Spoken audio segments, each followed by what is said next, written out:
Even the most seemingly invincible bad guys usually succumb to the hero by the end of the movie, but the rare occasions they don't can make for a memorable experience. Be warned, we're digging into spoilers galore in the best movies where villains win in the end. A story with roots in history, The Crucible takes place way back at the end of the 17th century in colonial America in the sleepy town of Salem, Massachusetts. Yep, that's Salem. Inspired by the Salem witch trials of historic legend, the film follows a group of young women, including Abigail Williams, played by Winona Ryder, who has had an affair with Daniel Day-Lewis's John Proctor and literally wants to put a curse on his wife in order to kill her off and have Proctor all to herself. Already messed up in the special kind of way that only real-life scenarios can provide, the situation begins to spin out of control when Abigail and the group of girls are nearly caught practicing witchcraft and ultimately begin to accuse others to save their own skin. Of course, taking place in Puritan New England, these kinds of things were not taken lightly, and anyone who is accused by the supposedly innocent posse of girls has to either confess or be executed. The film ends with several characters, including John Proctor himself, refusing to confess and ultimately being killed. Talk about a depressing win for the forces of evil. Unlike a lot of horror flicks, the triumph of Saw's villain comes as a clever surprise. Whether you're a fan of the franchise or not, it's hard not to be impressed by the twist ending that the first film in the series delivered, with Jigsaw rising up from the center of the room, bringing everyone's jaws crashing to the ground. While director James Wan's debut film was a horrifying success, that doesn't change the fact that the villain yet again wins without question. One of the first revelations of the film is that the saws so helpfully provided to the captive protagonists are meant for cutting not metal, but flesh. The climax becomes increasingly tense as Dr. Lawrence Gordon, played by Cary Elwes, slowly loses his mental stability. But even before the saws come into play, the string of events orchestrated by the mysterious murderer are more than enough to showcase that this is a villain who knows how to win. From bear traps to barbed wire and more, Jigsaw is one of the most successful villains to ever lay in a pool of fake blood on a bathroom floor. The early 1970s were a dark time for American movies, and Chinatown is exemplary of that trend. The film is stylized like a noir, complete with a 1930s setting and a complicated plot involving water rights in California. The movie's plot is ultimately fairly secondary to its tone, which is despairing throughout. In its final moments, we see the death of the film's heroine, played by Faye Dunaway, and hear the film's signature line. Forget it, Jake. It's Chinatown. The film's villain, Noah Cross, played by John Huston, gets away with his complicated scheme to consolidate more power. What's more, no one discovers that his daughter, who was the one who initially opened the case with Jack Nicholson's private investigator character, Jake Gitz, was someone he had abused practically all her life. At the film's conclusion, Gitz fails to protect her and is forced to walk away from the whole affair unsatisfied. Chinatown is a grim film about the realities of life, where a few powerful people can play with the rest of us like pieces on a chessboard. Gitz tries his best to change things, but discovers that knowing the truth matters less than having power. The Coen brothers don't usually make happy movies, but No Country for Old Men is one of the filmmaking duo's bleakest. It follows Josh Brolin's Llewellyn Moss as he makes off with a huge pile of cash in the aftermath of a drug deal gone wrong. He's pursued by Javier Bardem's Anton Chigurh, a man relentlessly bent on recovering the funds. Chigurh is a menacing figure. Who can forget the infamous coin flip scene? Call it. Call it. Yes. For what? Just call it. Both Moss and Chigurh are also being pursued by Tommy Lee Jones's character, Sheriff Tom Bell, who makes a vow to protect Moss that ultimately fails. Chigurh kills him off-screen, recovers the money, and walks away scot-free. No Country for Old Men ends with Bell, who has retired from the force as a result of the violence he's seen, as he describes a dream he once had about his father and finding light in the darkness. That ending, and the entirety of No Country for Old Men, suggests that light is an illusion. Humanity lives in the darkness and revels in it, and bad people do bad things and get away with them. Anton Chigurh isn't punished for his crimes. He's brutal enough to do whatever he wants. Rosemary's Baby follows Mia Farrow as Rosemary as she goes through her pregnancy and the birth of her child, only to discover that she's delivered a child of Satan.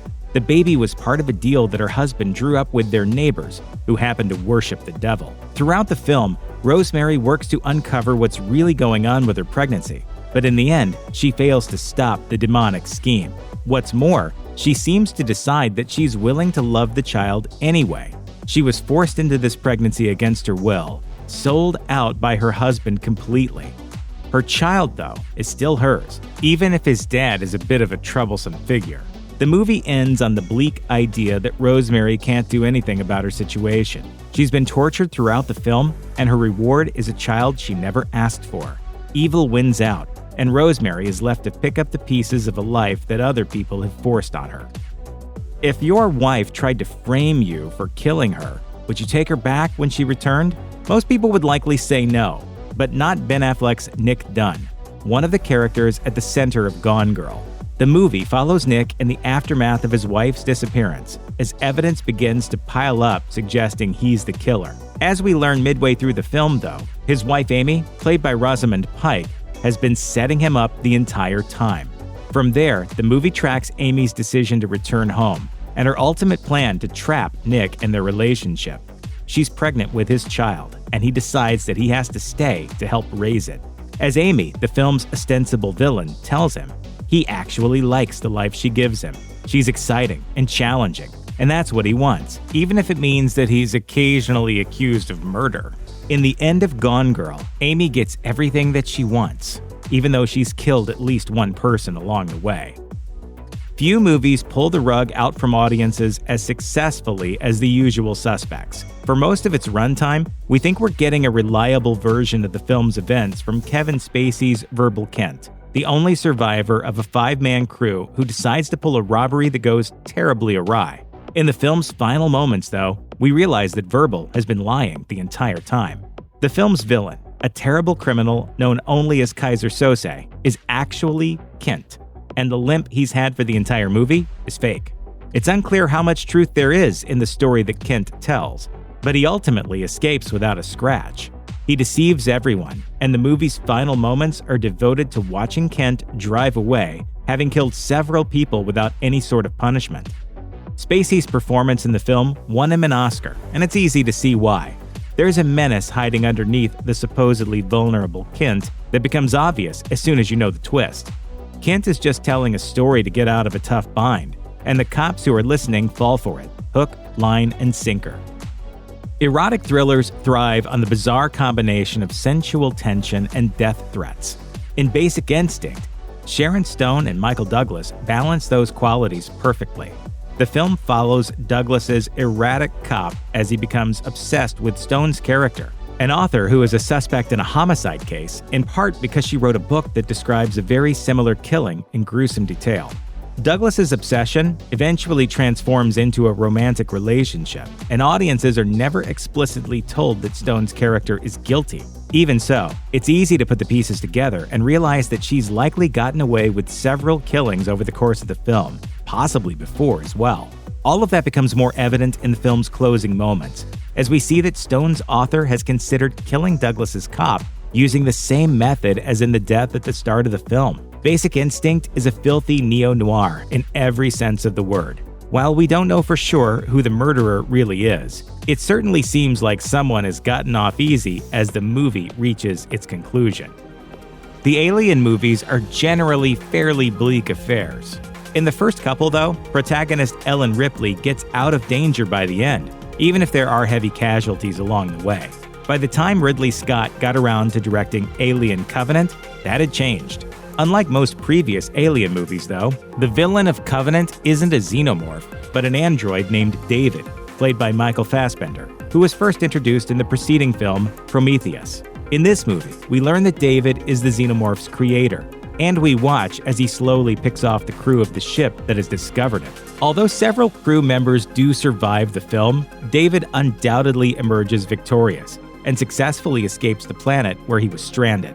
He's going to spread xenomorphs all over the galaxy, and one of those very same aliens will eventually terrorize Ripley and her crew on the Nostromo. David's victory in this film is not just bleak because of what it means about Covenant, but also because of what it foretells about the rest of the alien universe.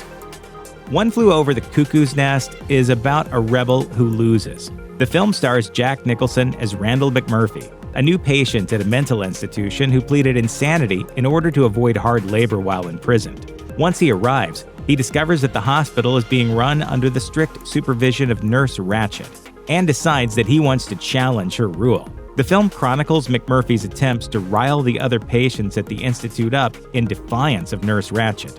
It's a lot of play ball at Eagle Center! It's going! Ultimately, though, McMurphy's attempts at defiance fail. At the end of One Flew Over the Cuckoo's Nest, it's determined that the only way the threat McMurphy poses can be neutralized is if he is lobotomized. In the film's final scene, Chief, a character who is believed to be nonverbal throughout most of the film, only to be revealed to be basically faking it, asphyxiates McMurphy with a pillow and escapes from the institute. Although Chief gets away with his life, McMurphy, the rebel at the film's center, does not. Nurse Ratched quashes his attempt to get himself and his fellow patients more freedom, and he dies. Ratched's tyrannical rule over the facility remains. The Cabin in the Woods is something of an exception on this list. The villains undoubtedly win, but they do so with the help of the movie's protagonists. The Cabin in the Woods is an explicit riff on horror movie tropes, as 5 friends head to the country to spend a weekend in a creepy abandoned cabin. What they don't know is that they are actually human sacrifices in an annual ritual.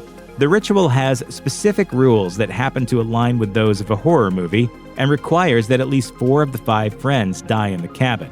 If the friends don't die, mythical forces from the underworld will return to Earth and wipe out mankind.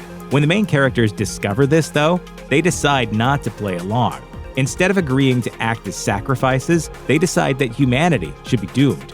The ritual fails, and the Titans return to Earth. As a result, the film's human villains, the people who were trying to sacrifice our main characters, lose.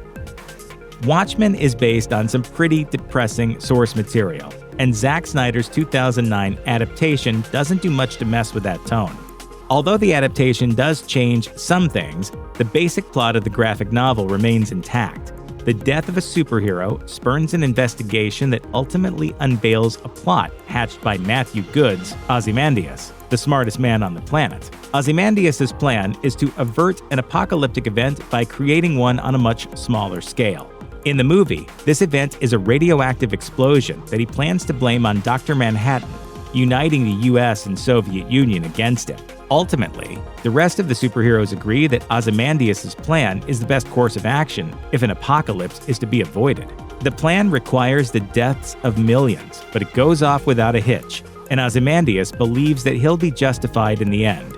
Both the movie and the graphic novel suggest that the plan may not be the success that he imagines it to be, but they allow him to carry it out anyway. He wins, and his victory means death and destruction. The original 1973 version of The Wicker Man ends with a human sacrifice, as all great horror movies should. The film follows a devout Christian detective named Neil Howie, who visits a small Hebridean island as part of his search for a missing girl. While on the island, Howie becomes horrified by the pagan rituals that he sees practiced. Ultimately, he determines that the missing girl is meant to be a human sacrifice, and infiltrates the islanders' ceremony in order to rescue her. After escaping with her, though, it's revealed that she was just a ruse to draw Howie to the island. Howie was always intended to be the human sacrifice, as the sacrifice has to meet certain criteria, and he meets all of them. The movie ends with our hero detective being burned alive alongside a variety of animal sacrifices. Playing on the paranoia caused by terrorist bombers in the 1990s, Arlington Road is about suspecting that your neighbors are terrorists and ultimately finding out that you're right. The movie follows Michael Faraday as he meets his new neighbors and begins to suspect that they're lying about their lives. Ultimately, he discovers that they're part of a terrorist organization, and their goal is to blow up part of an FBI building located near their neighborhood. Although Michael attempts to warn the authorities about the incoming attack, his neighbors are ahead of him at every turn. Ultimately, a bomb does go off, but the bomb has been planted in the back of Michael's car. Because Michael was at the FBI building to warn them, it blows part of that building up, and Michael appears to be the lone wolf responsible for the explosion. Michael's neighbors, meanwhile, get away scot-free and move to another suburb where they can find someone else to blame for their latest attack. There aren't really any good guys in Ex Machina, but that doesn't mean that the villain doesn't ultimately win the day. The movie tells the story of Domhnall Gleeson's low-level computer programmer named Caleb, who travels to a tech billionaire's house in order to test his advanced artificial intelligence. Basically, the whole film exists in a moral gray area. Ava, the artificial intelligence, seems kind and gentle, but obviously resents the cage she has been placed in by her creator. Eventually, Ava escapes that cage, killing her billionaire creator and trapping Caleb inside her former home. The movie treats her escape with a sense of dread, and although she sends some characters to their doom, it's hard not to feel at least part of yourself rooting for Ava. She's been trapped by mankind for the entirety of Ex Machina, and in the end, she finally gets a chance to break free. If you're just looking at its premise, Inside Man really shouldn't work. The movie, which tells the story of bank robbers and the cops who are trying to stop them, spends much of its running time hyping up the genius of the robbery plot at its center. At times, it seems like the head robber, played by Clive Owen, is losing control of his carefully constructed plan. And because the cop in charge of stopping him is played by Denzel Washington, it can be pretty hard to imagine the robbery going successfully.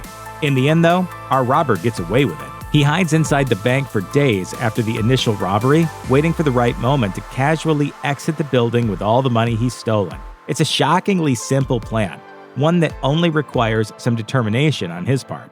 Washington's cop steps away from the crime, realizing there is an entire rigged system that he's operating within. At the end of the day, Owen's character gets away with it because the cop charged with stopping him stopped caring.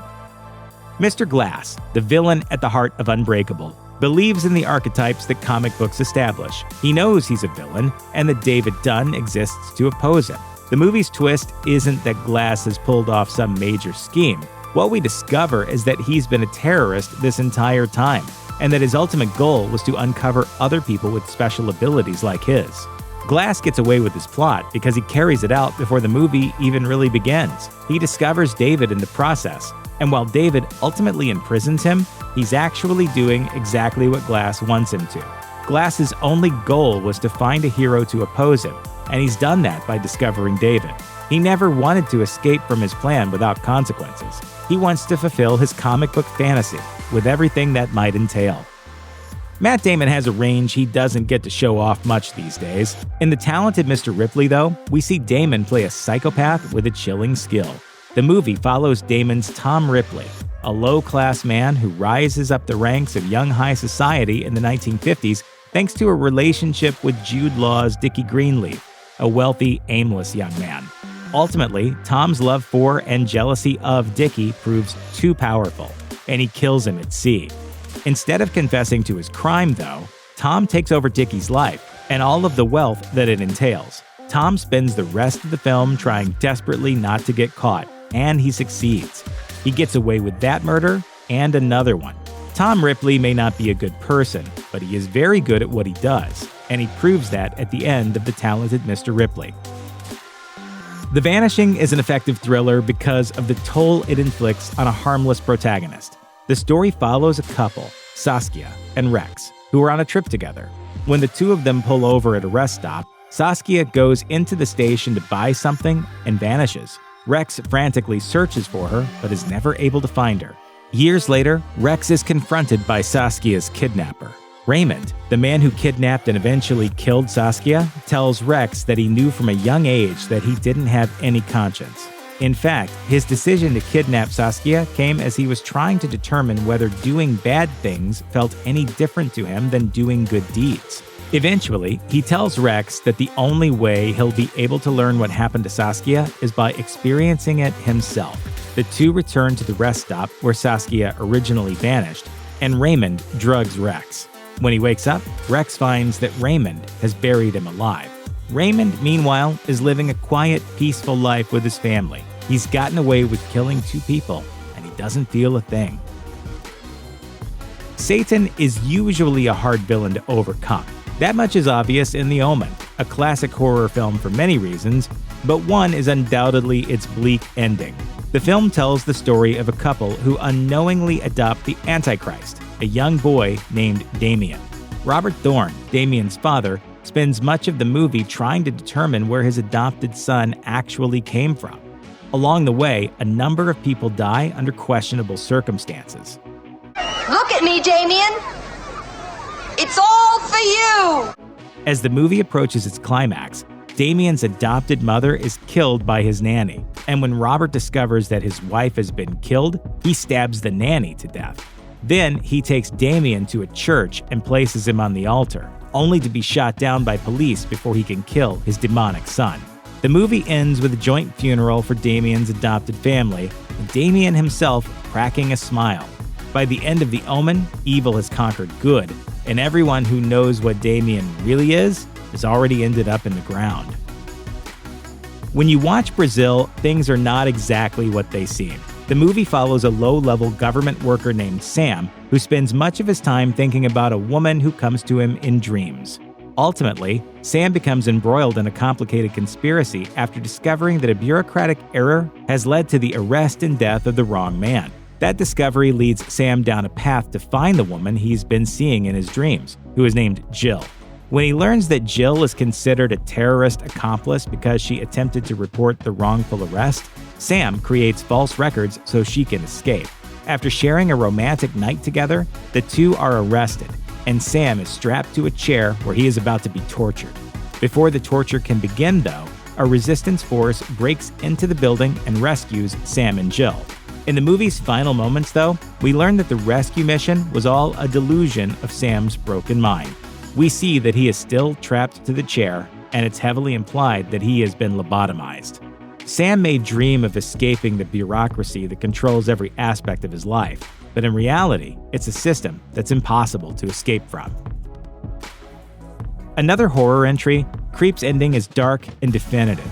This found footage film tells the story of Aaron, a videographer who has been hired by a man named Joseph to film a video diary in a remote cabin. Joseph tells Aaron that he has an inoperable brain tumor and wants to film a diary for his daughter, who will be born after he dies.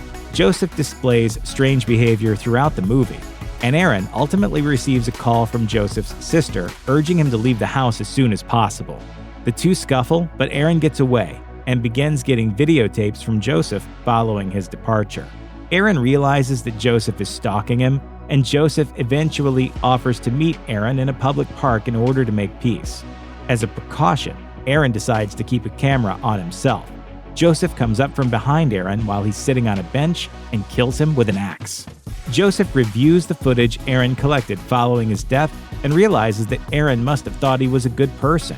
The movie ends as Joseph moves on to his next kill and puts Aaron's film on the shelf with the rest of his victims.